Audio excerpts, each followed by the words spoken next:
অনেক সময় ভিডিওতে বিভিন্ন কারণে কপিরাইট ক্লেম চলে আসে, তবে সবচেয়ে বেশি যে কারণটাই কপিরাইট ক্লেম আসে সেটা হলো মিউজিক। যখন একটি ভিডিওতে অন্য কারো মিউজিক ইউজ করা হয় তখন এই কপিরাইট ক্লেমটা বেশি আসে। কপিরাইট ক্লেম এবং কপিরাইট স্ট্রাইক দুটি আলাদা বিষয়। কপিরাইট ক্লেম আসলে চিন্তা করার কারণ নেই, এতে চ্যানেলের কোনো ক্ষতি হয় না, কিন্তু যদি কপিরাইট স্ট্রাইক চলে আসে তবে চ্যানেলের অনেক বড় প্রবলেম হয়ে যায়। আজকের বিষয় কপিরাইট ক্লেম। কোনো ভিডিওতে কপিরাইট ক্লেম আসে, যদি চ্যানেল নন মনিটাইজ থাকে সেক্ষেত্রে তেমন কোনো প্রভাব ফেলে না। যদি চ্যানেলটি মনিটাইজ থাকে সেই ক্ষেত্রে এই ভিডিওতে যত রেভিনিউ আসবে তার 100% নেই যে কোম্পানি কপিরাইট ক্লেম দিবে তার কাছে চলে যাবে। সেই ক্ষেত্রে কপিরাইট ক্লেম রিমুভ করা অত্যন্ত জরুরি হয়ে পড়ে। আজকের এই ভিডিও দেখার পর আপনি মাত্র 1 মিনিটেই খুব সহজেই আপনার ভিডিও থেকে কপিরাইট ক্লেম রিমুভ করতে পারবেন। যারা অলরেডি আমার চ্যানেলটি সাবস্ক্রাইব করেছেন তাদের অসংখ্য ধন্যবাদ, আর যারা এখনো আমার চ্যানেলটি সাবস্ক্রাইব করেননি তারা দ্রুত চ্যানেলটি সাবস্ক্রাইব করে পাশে থাকা বেল বাটনটি চেপে অন করে দিন, তাহলে সবার আগে সবসময় আমার নতুন নতুন ভিডিও পেয়ে যাবেন। আপনারা দেখছেন টেক উইথ তাইফুল, আমি তাইফুল আছি আপনাদের সাথে। তাহলে চলুন শুরু করা যাক। সেই জন্য আপনাকে একটি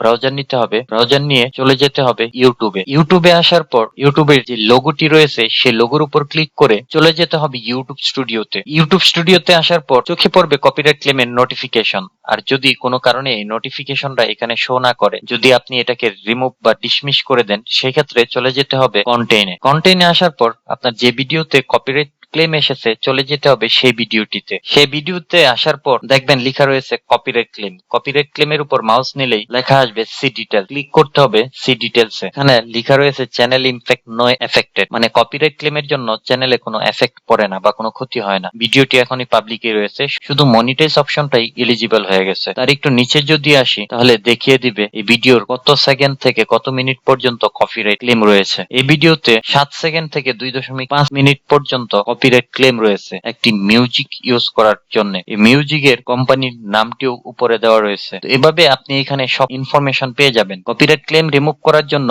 ওনার যে নাম রয়েছে তার উপরেই দেখতে পাবেন লেখা রয়েছে সিলেক্ট সেকশন। এই সিলেক্ট সেকশনের উপর মাউস নিয়ে ক্লিক করতে হবে। এখানে আপনি 3টি ওয়েতে কপিরাইট ক্লেম রিমুভ করতে পারবেন। প্রথমটা ট্রিম আউট সেগমেন্ট, ভিডিওটির যতটুকু কপিরাইট ক্লেম এসেছে ততটুকু কেটে ফেলে দেওয়া। তারপরেই রয়েছে রিপ্লেস সং। চাইলে এই ভিডিওর যে মিউজিকটি রয়েছে সেটাকে রিপ্লেস করে অন্য আরেকটি non copyright music YouTube music library থেকে এখানে দিয়ে দিতে পারবেন। তারপর রয়েছে মিউট সং। চাইলে এই ভিডিওর যতটুকু কপিরাইট ক্লেম এসেছে ততটুকু অথবা সম্পূর্ণ মিউজিকটি মিউট করে দিতে পারবেন। আমি রিপ্লেস করে আপনাদেরকে দেখাবো, সেই জন্য মাউসটি রিপ্লেস এর ওপর নিয়ে ক্লিক করতে হবে। এই পেজে অনেকগুলো মিউজিক দেওয়া থাকবে, আপনি মিউজিক গুলো শুনে শুনে আপনার যেটা ভালো লাগে সেটাকে এখানে অ্যাড করে দিতে পারবেন। মিউজিক সিলেক্ট করে নিচ্ছে।